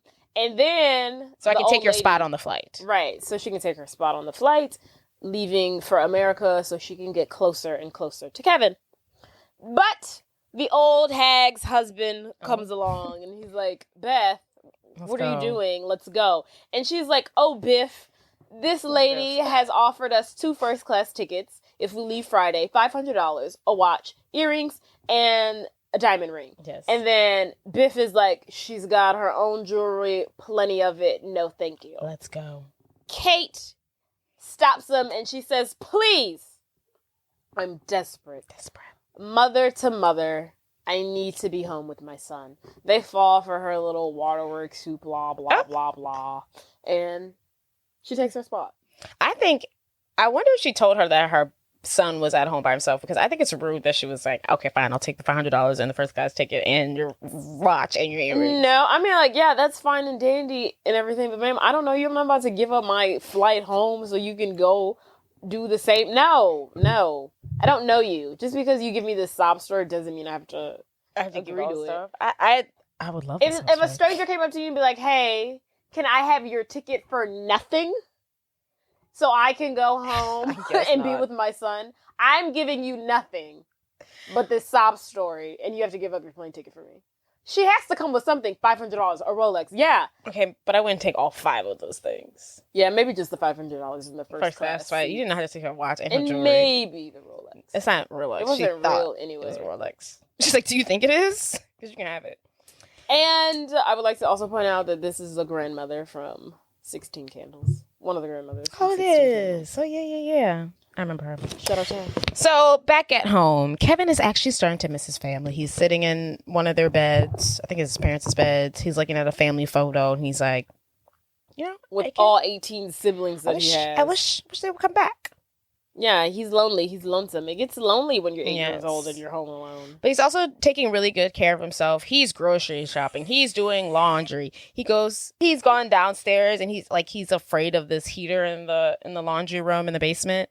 And he looks at it and he overcomes his fear. So like he's becoming an adult. He's not like the same little baby that his family keeps insisting that he is. He's a grown man. He's a grown at this man. Point. He's lived many lives. Yes. In this span of a day and a half.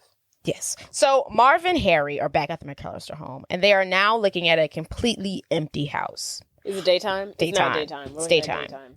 Harry sends Marv like in there to go check, go by the door, see if anyone's home.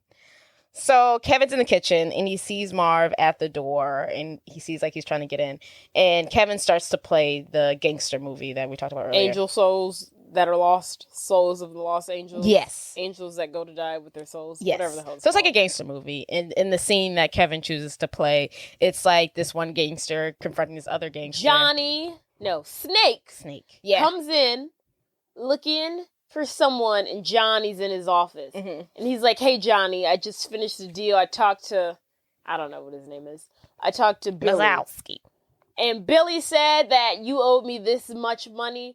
And Johnny's like, is that true, huh? That's true, man. And then Johnny's like, well, I'm in charge now. And he pulls out a gun, and then he blows Snakes to bits. Yes. And then Kevin, right when the gun shooting starts, he lights some firecrackers, making Marv believe that he's being, or like someone's being shot at. Yeah. And he like falls away, tripping And, and falling yeah. away from the door. Marv makes a run for Yes, it. he runs back to the car.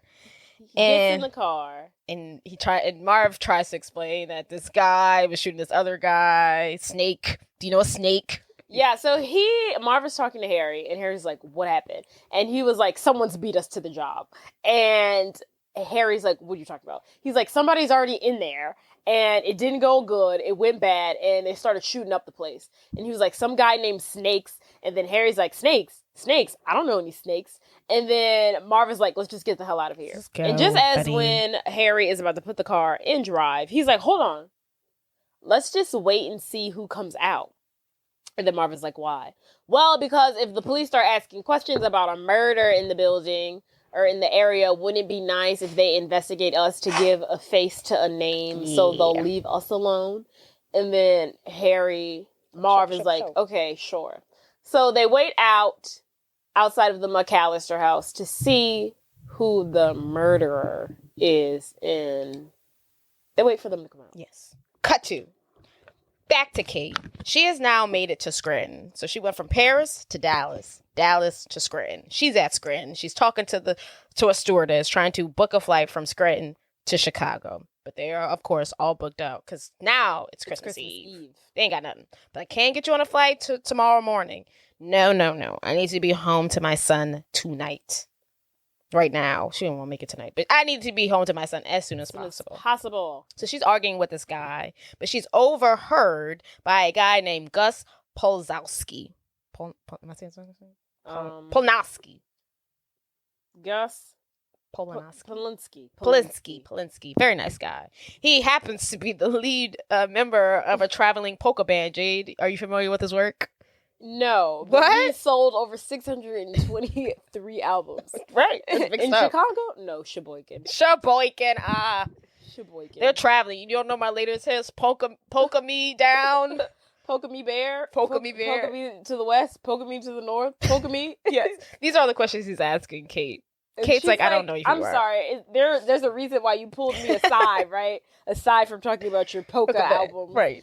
And then he was like, well, yes.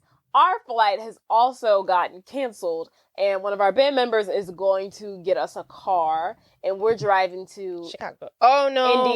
Indianapolis, yeah. And on the way, we can drop you off at Chicago. And then she's like, oh my goodness, would you really? And then he's like, of course, it's no problem. I looked it up, how far of a drive It's a 10-hour drive. Girl, she could have caught the flight in the morning. She might as well have just caught the flight the next day. I know. That doesn't make any I don't sense. blame her. Because, like, I don't know. I couldn't sit at home. Like, I have to be doing something. No, I would have gotten my ass a hotel room and caught a flight in the morning. Because now you're sitting in the back of a van with these Pocono wannabe musicians who you don't know, who honestly might cut you up in half and they're so feed nice. you to their Rottweilers. You don't know what they could do. This could be all a facade. They have the jackets. They have the music. Like, why would she be like, oh, yeah, totally, I'll come with y'all? It was a different time. Very large men and sit in the car with y'all for 10 hours. I feel like this is also before everyone really super knew about serial killers. I feel like right now, everyone. Serial killers were in the 70s. Yeah, they were. But I don't think it was as, like, no one's talking about them on podcasts. Like, you can't. Right. Well, I don't know if Forensic Files was as popping. Stranger Danger. She comes from a different time. My point is, I wouldn't have done it. I would have just caught the flight the next day. But I get it. She accepts his offer, and they sit in a car for 10 hours. Yes. So, back at the house, Marv and Harry are waiting outside the McCallister home, waiting. And then they see a little child come out the back door. He goes to the backyard. He cuts down a tree. It's so freaking adorable. He cuts down a tree. On a ladder and cuts off the, like, top half of a Christmas tree. It's only like 3 feet tall. It's adorable. It's perfect for him. And then they realize, hey, that's the kid we saw the other day. And hey, that's the only person that's here. He's home alone. Marv, it look like we've been scammed by a kindergartner. Yeah. And Harry wants to come. So they see it. Somehow for some reason they get out the car. And they're discussing the fact that later that night they want to come back at 9 p.m. to break in. Kevin must have saw them. He overhears this conversation. He overhears this conversation. So he's like, okay, I need to be ready by 9 p.m. tonight. They're going to come back and rob me.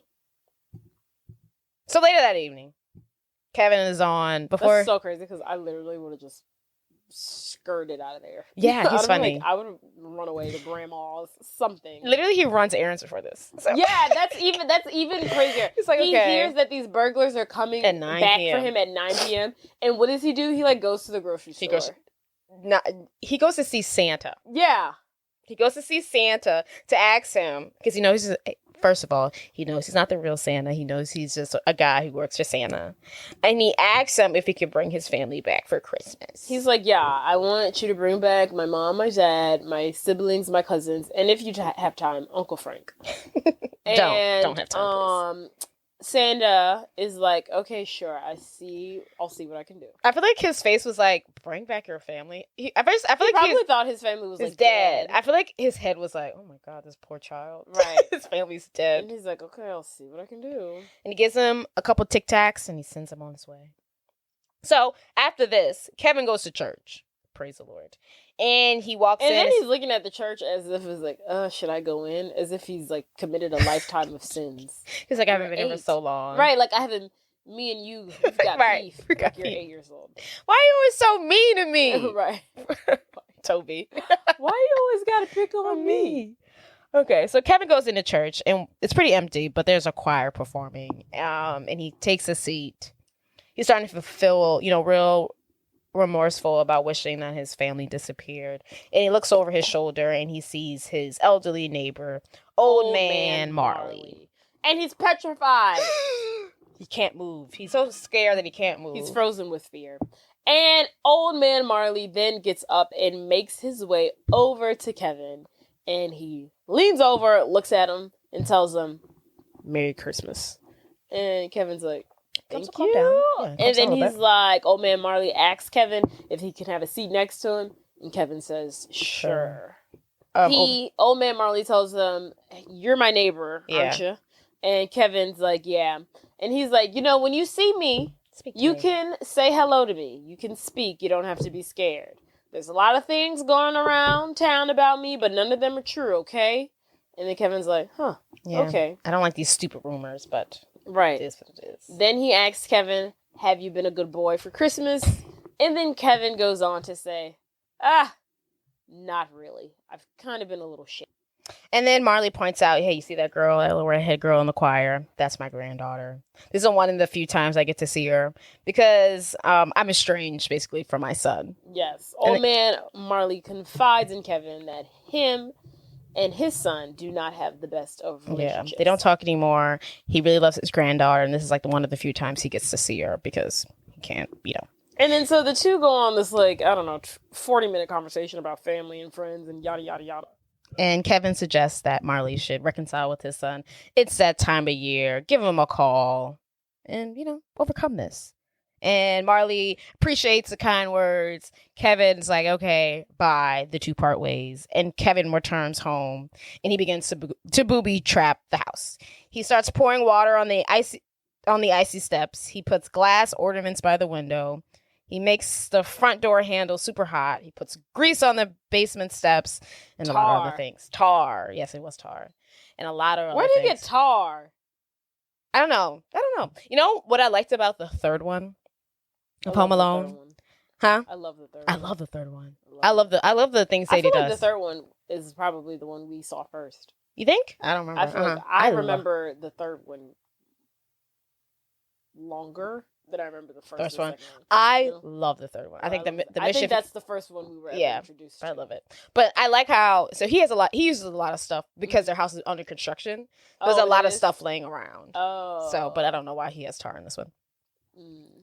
So Kevin returns home. He booby traps everything, and after all this hard work, he tries to sit down for dinner to eat his mac and cheese, like Kraft mac and cheese. His microwavable dinner. Yes, I think he says a prayer. He says a prayer. And before he can even touch his dinner, the clock strikes 9. And Marv and Harry descend upon the house. And he's like, it's go time. It's go time. And he's strapped, he's ready, and he was like, I have to defend my house. Yes, amen. Bad guys. He's mentally preparing himself. Oh my goodness. What a brave little boy. Brave. What a brave little boy. I wonder if he ever tried using the phone, if he was over there. I don't... They don't show it, but did that even cross his mind to use the phone ever? No. To Well, the call phone anybody? lines were down. I know. But could they have been up by then? How long does it take to fix the phone lines? Well, eventually he does make a phone call. Yeah, at the other house. Because he called the police. Yeah, he should have been Which I don't called know why he didn't do that in the Yeah, beginning. that's what I'm asking. Like, how? Why was that not your first thought? Yes. Right. But You have to do anywho. all of this before calling the police. So the first thing Kevin does, so Marv and Harry, they go to the back door. And the first thing Kevin does is he takes out his BB gun and he shoots Harry in the groin. Because they're standing by the doggy door. Yeah, they're at the back door where the doggy door is. Takes out the BB gun, hits Marv in the groin. And then Harry. Yeah, Harry in the groin. And then Marv, for whatever Puts reason, his freaking head stupid. in the doggy door.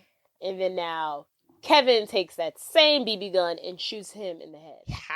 So they like, okay. What if it was a real gun? Yes. Let's split up. So Harry goes to the front door. And when he gets to the front door, this is where Kevin poured ice. So he starts to go up the first step and slips and falls and hits his head. That should have been the end of the night for him, right? I know. Concussed. They're old. They're old. I mean, honestly, if I Harry's fell old. that hard at this age, 29, I would be done for the month. I was reading when I was doing, my notes. Uh-huh. I had read somewhere like a doctor had said like by like the third incident they would have been Yeah. like I love that. there would have been no getting up for them anymore. Too much It'd head have been injury. done. Right. Yeah. I'm like, okay, let this kid win this one. Right. And then Marv, he tries the basement door, which is like down some steps, and he slips on the greasy steps and like runs Yeah. into the door. So he goes through the basement. That door's unlocked. So at this point, they both had some incidents with the steps, but they fall, hit their heads, and they regroup. So, the pair finally get inside, and they find more injuries, traps and injuries. I'm just gonna say what happens because a lot happens. So they get inside. So what they encounter, I don't know who gets who. What? Iron to the face. I'm pretty sure that's Marv. That's Marv. Hot door handle. Harry. That's Harry. Marv, after getting inside the house, he tries to go up the basement steps, and Which is covered in tar. And he steps onto a nail. Ouch. I would have been done after that. Harry makes it inside, and the moment he opens the door, his head set on fire. Yes. Marv says F it to the basement entrance. He goes through a window. He opens the window. He has no shoes on because his shoes got stuck on the tar, so he's barefoot. And he opens the window. He gets through the window, and he puts his foot down. He steps on the glass ornaments. And I will say, the scene makes it gross because like you can see the blood. Ugh. Oh, can you really? Like a little bit. Oh, I didn't see any. I hate that. So back to Harry. Somehow he walks in like the kitchen or like the dining room, and he swings the door open. There's like a fan with feathers, and it just blows on him. Yeah. That was probably the most like the smallest. Yeah, the smallest one. The less painful thing they'd encountered the whole night. So after that, I think they finally see Kevin. Kevin's waiting on the top of the steps for them. He's like, "Come get me." They try to go get him. He puts like little toy cars at the base of the stairwell, and they trip and fall. They try to ascend up the stairs, and then Kevin's got some hanging Paint cans that he starts like throwing at them. I think the first one hits Marv and the second one hits Harry. They go tumbling down. And at this point, they're pissed. If they weren't pissed before, they're like, oh my God. If they get their hands on him, they will kill him. They will kill him. He will die. So Kevin is trying to lead them or guide them up into the attic. So he lets them recuperate. They find their way. They find Kevin. And he's like, hey, you better come get me. You better come get me. And at this point, Marv gets his hands on Kevin. He grabs his ankle. He grabs him by his precious little baby ankle. Oh, your little child. And Kevin's trying to get away. He's trying to get away, but he can't. He's no match for the strength of a man. And then while he's trying to get away, he notices that Buzz's tarantula is loose. Mm-hmm. So he just has enough reach to grab the tarantula and throws it onto Marvin. Are Marvin. tarantulas toxic? I don't think they are. It's just scary looking. Yeah. Or they might be. Or do people like devein or like take their teeth I out? don't know. Or maybe some are and some Are aren't. tarantulas poisonous? Poisonous. That's what I was looking for. I feel like they're not. Tarantula toxicity is a rare occurrence. Oh. There are over 900 species of tarantula, Oh. Jesus, and they are popular as pets. While tarantulas do possess venom, the vast majority of tarantula-related injuries occur as a result of urticating hairs. Oh, they're little prickly I hairs, guess I'm they're little assuming. prickly hairs. Eek. Anywho, so Kevin takes the tarantula, throws it onto Marvin, and Marvin loses his shit. Yes, as he should. And he lets go of Kevin while doing so. Mm-hmm. He places it on his face. Did you say that? No. Directly on his face. Yeah. And then Kevin makes a run for it. Somehow the tarantula then ends up on Harry. Yeah, it grows onto Harry. Then Marv. Marv, taking a crowbar, is like, Harry, don't move. And then Harry's like, what are you doing? Police stop. And he's like, no, don't move. And he takes the crowbar and whacks Harry across the chest. Of course, missing the tarantula. And only hitting Harry more. And injuring him further. Yes. So, Kevin has made it to the attic. He's at the window and he has taken a string and he's attached the string to his treehouse and he zooms over to his treehouse. Yeah. Harry and Marv. It's like a line. Like how, Kim Possible used to Yeah, what do you do. call it? When you go zip line? Like a zip line. Like a zip line. Like a zip line. He's got a zip line situation going on. Yeah. From the attic to his treehouse. He zip lines to the treehouse. Marv and Harry, for whatever reason, think to do the exact same thing. They never thought, hey, let's go downstairs. They don't have the setup. They're like, let's just climb. They're like, instead of being like, hey, let's just go downstairs, walk outside, and walk to the treehouse. Yeah. They're like, we must zip line to the treehouse like he did. It's so That's stupid. so and you know freaking what? And I'm stupid. surprised it was Harry's idea. This seems like a Marv thing to do. Right. That was so dumb. And Harry's like, follow me. That was why wouldn't y'all think to go outside and just walk to the treehouse? Yes. You're like, we got a zip line like he did to get over there. It's the only possible way. This is so fast. This is the so fastest quick. way. Yeah. By the time we get to him, he'll be gone. Which is fair. Whatever. So they follow after Kevin, and they themselves try to zip line, but the zip line equipment is over at the treehouse, so they have to just do it manually with their freaking hands. So they're climbing rope at this point. And so of course Kevin has like pliers or large scissors, tree scissors. Yeah. And he cuts the line from the treehouse to the attic. And of course, they fall onto their backs. Yes. So And I think they look at each other, and I think this is really the moment where they reconsider every decision that they've ever made in their they life. should have. When I lost my shoes, I'm done. When my hair got caught on fire, I'm done. Let's just wrap this up. Point for me. I think honestly, when I fell off the steps, I think that would have been my breaking point. Yeah. Because ain't no way. That's a concussion. It's disgusting. Ugh, I hate the idea of rattling my brain. Yeah. It'll make me sick. You can't there was no way that he would fall that hard and get back up. And he did. He did. There's no way. He's like, I gotta finish. What more do you need? You very robbed every house on the street. I mean, that's gotta be a crush to your ego to have like an 8-year-old kick your ass. So they were just like, we've got to prove it to ourselves. I know. If nobody else. Yeah. I guess after the third prank, it's like, I guess we have to keep going. So they fall. They look at each other, and I think this is the moment that they really consider every decision that they've ever made at this point. And then Kevin gets out of the treehouse and makes his way across the street to one of his neighbors' homes. Mm-hmm. That Marv and Harry had previously broken into, we can tell, because the basement is flooding. Horrible. So Kevin enters the now flooded neighbor home, and he makes his way up. He goes through the basement, makes his way up to like the main floor, calls the police, and says, "Hey, my house is being burglarized." Yeah. Why does he call the police? Come save me. Yeah. Blah blah blah. So he calls the police, and then he heads upstairs because I think he wanted Marv and Harry to follow him the exact way he went inside the house, but they went through the front door or something like that. Yeah. So he comes up through the basement. He opens the basement door and sees Marv and Harry there. And he's like, oh, shit.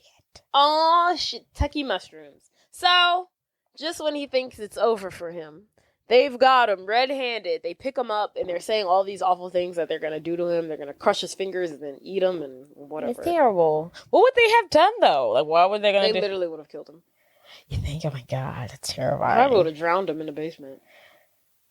That's flooded with water. I know. All they had to do was, like, punch him, like, smack him around, and, like, throw him in the closet. You know, my question is, why don't they have guns? For burglars, why don't y'all carry weapons? Armed robbery? I don't know. You want a lesser crime in case you get caught? I know some robbers think like that. Is it armed robbery if there's no one in the house? I don't know how this works. Who knows? I don't know. So, just as they're saying all the horrible things that they're going to do to poor baby, precious baby angel Kevin, enters old man Marley to save the day with his shovel. Yeah. Not the shovel. And he hits Marv and Harry on the back of their heads, rendering them unconscious. And he takes baby angel Kevin. He says, come on, let's get you home. And he says, come on, let's get you home. And you know what he does? He brings that boy back to his empty house by himself. I was so like, not even bring him to his house. Right. I was like, you're gonna come by me. He's like, I don't like company. Yeah.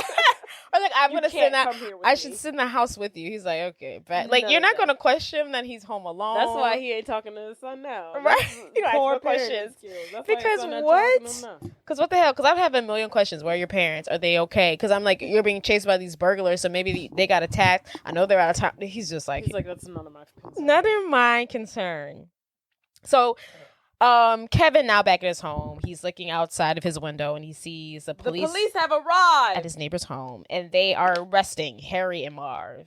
And having identified all the houses that they broke into due to Marv's habit of flooding them, they're going to arrest them for all the houses. Multiple burglaries. So, like Harry was trying to tell him, don't do that shit because it's stupid. Yeah. And now their calling card has now Link them. linked them to every freaking burglary that they've ever committed. Yes. Idiots. And damage. All that damage. I wonder if you could sue. Can you sue criminals for damage? I know, right? I know they're not going to pay me back, but I just want that in the books. I know. And then so Kevin is watching out the window, and as Harry and Marv are driving off in the back of the cop car, Harry looks at Kevin, and Kevin flashes him a sweet little smile and a wave. Honestly, Kevin, I would still be concerned because he knows where you live. This is very And true. I know he robbed a couple homes, but it's not murder. I don't know what the max it is. Right. Maybe 5 years for Right. robbing a house. Right, he'll get out. He'll get out. They I would be should concerned move. because he seems really angry. Because, when they come back, he don't tell his parents, like, hey, by the way, we were robbed. Right. So they don't know. They don't know. That's so crazy. That's so true. Which is weird. Very crazy.